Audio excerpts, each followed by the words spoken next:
Okay, bismillahirrahmanirrahim. Assalamualaikum warahmatullahi wabarakatuh. Salam sejahtera. Terima kasih kepada wakil media yang hadir pada sidang media sempena pelancaran gabungan Malaysians for Egypt ini ataupun M4E. Bersama-sama dengan saya adalah pengerusi jawatankuasa penaja untuk M4E. Nama saya Said Ibrahim bin Said Noor. Bersama-sama dengan saya adalah ahli jawatankuasa penaja, iaitu sebelah kiri saya adalah Dr. Fauzi Marzuki, wakil dari MAPIM. Fauzi Zakaria, minta maaf. Dr. Fauzi Zakaria, timbalan pengerusi pada jawatankuasa penaja. Kemudian sebelah kanan saya ialah Hajar Rosmi Hayati Khairuddin, ya, juga AJK penaja. Sebelah kiri sana adalah Profesor Dr. Abdul Rahman Awang, wakil dari Syura.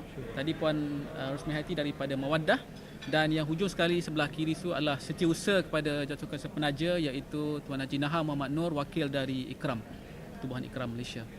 So pada sidang media tengah hari ini, kita ingin memaklumkan bahawa pada hari ini kita telah pun melancarkan sebuah gabungan baru, iaitu gabungan Malaysians for Egypt, iaitu gabungan yang menyatakan sokongan rakyat Malaysia kepada rakyat Mesir yang memperjuangkan hak keadilan dan kebebasan mereka.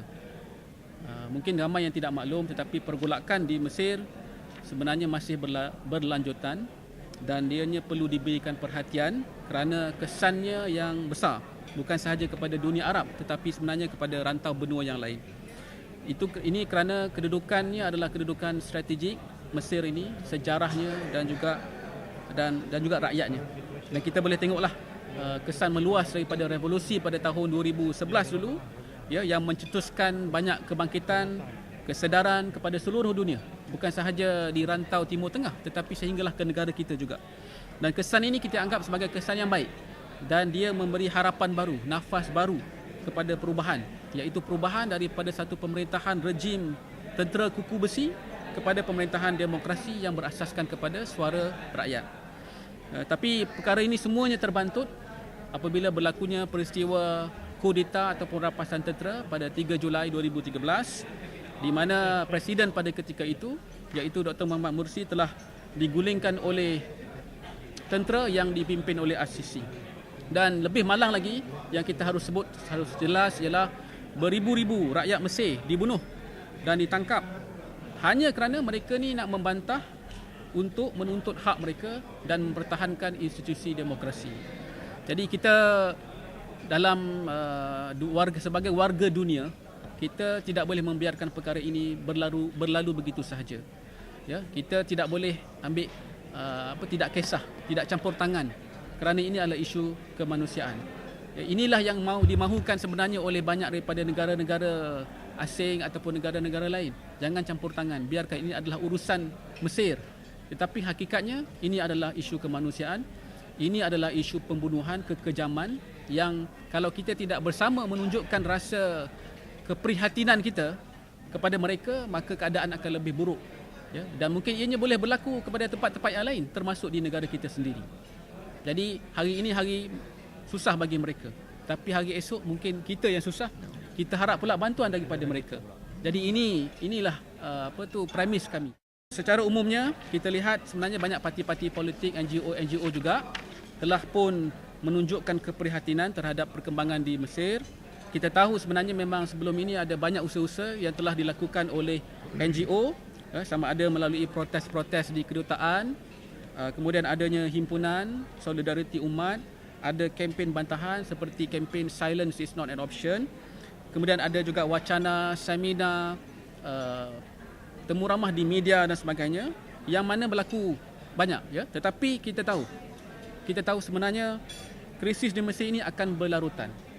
Jadi kita perlukan satu usaha bersama yang lebih yang mantap untuk benar-benar membawa perkara ini kepada perhatian dunia. Itulah hasrat kami. Hari ini kita telah melancarkan gabungan M4E. Saya ingin maklumkan di sini bahawa dalam gabungan ini ada sekarang ini 29 buah NGO dan organisasi yang telah pun menganggotai M4E.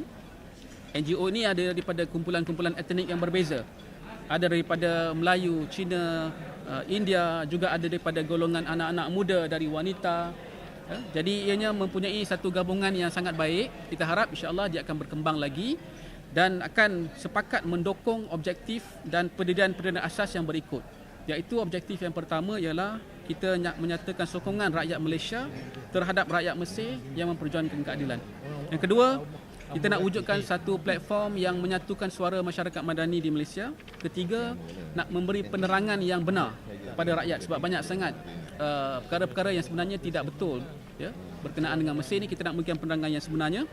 Keempat, nak memberi tekanan kepada kerajaan Malaysia.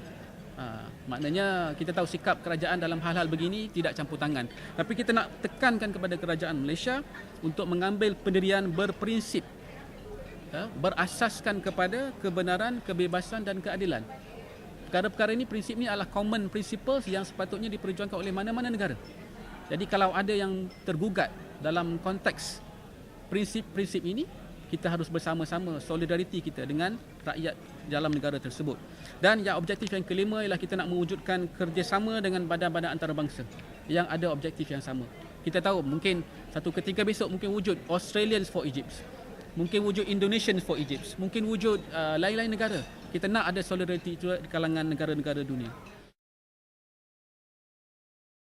Pertama, peristiwa 3 Julai kita iktiraf, kita anggap ia sebagai satu rampasan kuasa oleh tentera.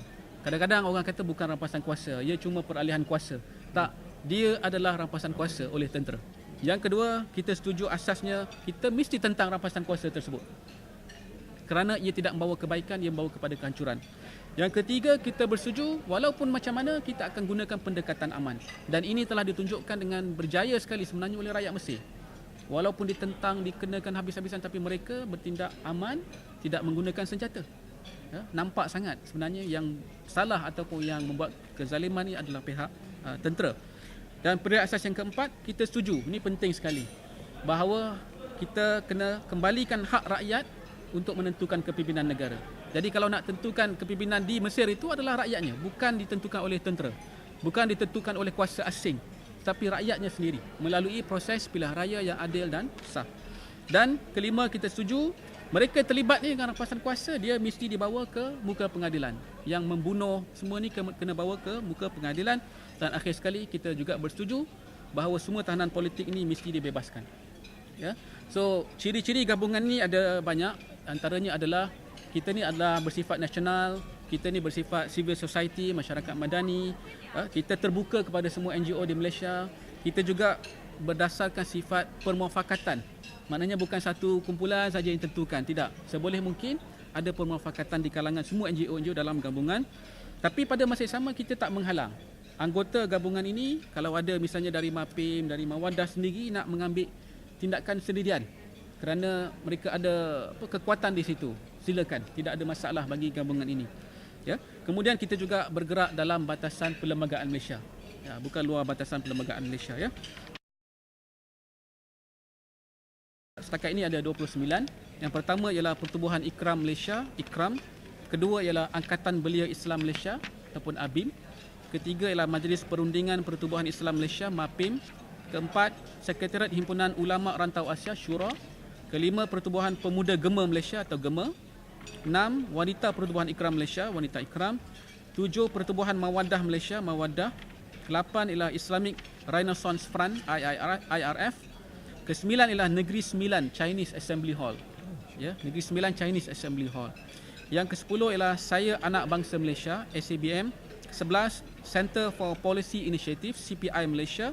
Ke-12, Integrated Muslimah Association and Network Alliance ataupun singkatan dia IMANA. Yang ke-13, Persatuan Perubatan Islam Malaysia, PPIM. Ke-14, Persatuan Kesihatan Ikram Malaysia, Ikram Health. Yang ke-15, Persatuan Saintis Muslim Malaysia, Perintis. 16, Solidariti Anak Muda Malaysia, SAMM. 17, Ikram Siswa. 18, Pertubuhan Alumni Pemimpin Kanan Pelajar Menengah Terengganu ataupun Pemikir. 19, Gerakan Demokratik Mahasiswa dan Belia Malaysia ataupun DEMA. Ke-20, Jihad for Justice. Ke-21, Malaysian Association of Maternal and Neonatal Health, MAMANEH. Yang ke-22, Angkatan Skuad Muballigh Malaysia. 23, Association of Women's Initiative for Research, Development and Advancement, WIRDA. 24 Pusat Sokongan Wanita dan Keluarga Ikram PAKSI. Ke-25 National Indian Rights Action Team. Ya, niat. Ke-26 Persatuan Persaudaraan Rahmatan lil Alamin. 27 Persatuan Kebangsaan Pelajar-Pelajar Islam Malaysia PKPIM. 28 Persatuan Masyarakat Selangor dan Wilayah Persekutuan Permas, dan 29 akhir sekali Persatuan Pendidikan Islam Selangor ataupun Perpis. Saya percaya ada banyak lagi NGO-NGO yang akan bersama insya-Allah dalam gabungan ini, dan kita harap akhirnya bahawa gabungan ini dapat benar-benar memenuhi objektif yang telah ditetapkan. Pada masa akan datang, our next move ialah kita akan mengadakan satu majlis perwakilan NGO, ya, di mana dalam majlis perwakilan ini perkara-perkara dasar akan diputuskan. Antaranya ialah pemilihan jawatan kuasa pepandu yang akan berbincang dan menggerakkan gabungan ini. Kami sekarang di sini adalah sebagai jawatan kuasa penaja, tapi kita cadangkanlah supaya nanti jawatan kuasa pepandu menimbangkan untuk melaksanakan tindakan-tindakan sekitar bidang lobi, kesedaran awam, media, kemanusiaan, ya. Jadi tadi misalnya ada dicadangkan kita buat satu mock-up trial ataupun perbicaraan olok-olok ya, di peringkat antarabangsa untuk membicarakan asisi dan tentera yang telah membuat kekejaman di Mesir. Boleh juga kita buat konvoi dan sebagainya untuk menggambarkan solidariti kita dengan rakyat Mesir. Jadi itu antaranya lah. Dan akhir sekali, semoga usaha kami ini insya-Allah mampu menyokong usaha-usaha pembaharuan dan perubahan di Mesir dengan mengembalikan hak keadilan dan kebebasan bagi mereka, dan seterusnya membenihkan kesejahteraan buat rakyat di Malaysia, juga di dunia Arab, dunia Islam dan dunia amnya. Sekian, terima kasih. Saya lihat benda ni sebenarnya kita kena balik pada prinsip sebuah kerajaan, sebuah negara.